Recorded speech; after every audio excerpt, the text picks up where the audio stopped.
Kaip vyrai turi derinti kaklaraištį prie marškinių, taip moteris pėdkelnes prie sijono ar kelnių, sako įvaizdžio specialistė Alvyda Jasilionytė. Prie dėvimo drabužio turi dėrėti ir batai ir būti ryškesni nei kojinės. O kad išsirinktumėte tinkamą pėdkelnių atspalvį, pašnekovė patarė jas derinti prie konkretaus drabužio.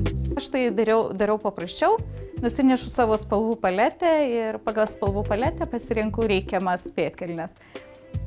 Bet galim nusinešti drabužį ir parinkti tinkamas. Šiuo atveju, kaip matot, spalvinė gama geriausia tinka šitą. Kokie tada batai turėtų būti?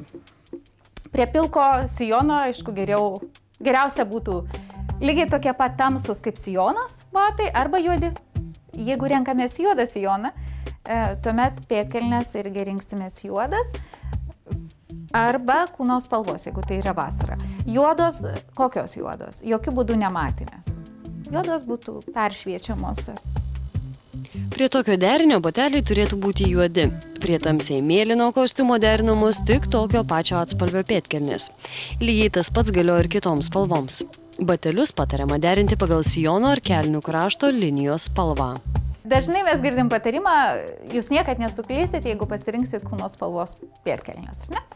Ir šiaip kiekvienos moters garderobos spintoje tai juodos ir kūno spalvos turėtų būti. Kūno spalvos pėdkelnes reikia rinktis pagal savo odos atspalvį. Taip, kad jūs žinot, kas jūs esat, šaltas ar šiltas tipažas. Jeigu to nežinot, tiesiog paimkit, prisidėkit prie vidinės rankos pusės arba apsitemkit ir pasižiūrėkit, ar labai skiriasi nuo veido. Jeigu labai didelis skirtumas, natūralu, kad jums netinka.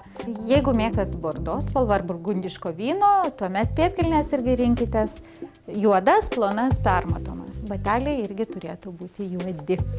Jeigu turim labai ryškių spalvų drabužėlius, žinoma, jeigu tai mada, tai gali derinti tos pačios spalvos ir aišku, bus labai ryški, bet galit rinktis neutralias spalvas, pilką, smėlio spalvos, ar pilkšvai, rausvai pilką tokią, ar kreminę spalvą, ar dramblio kaulo. Tai jau žiūrėkit pagal nuotaiką ir tada jau derinkit prie kojinių batelius. Jau nebe prie sijono, o prie kojinių. Jeigu turit raštuotą drabužį, tai rinkitės ryškiausią raštą. Šiuo metu mes paėmėm tamsiai mėlynas, bet tai gali būti ir ta pilka. O jeigu ten drabužiai yra daug įvairių spalvų, tai intensyviausią spalvą pasirinkite. Mada diktuoja daugybę įvairių atspalvių, tačiau dalykiniai aprangai, patarė įvaizdžio specialistė, galioja svarbi taisyklė.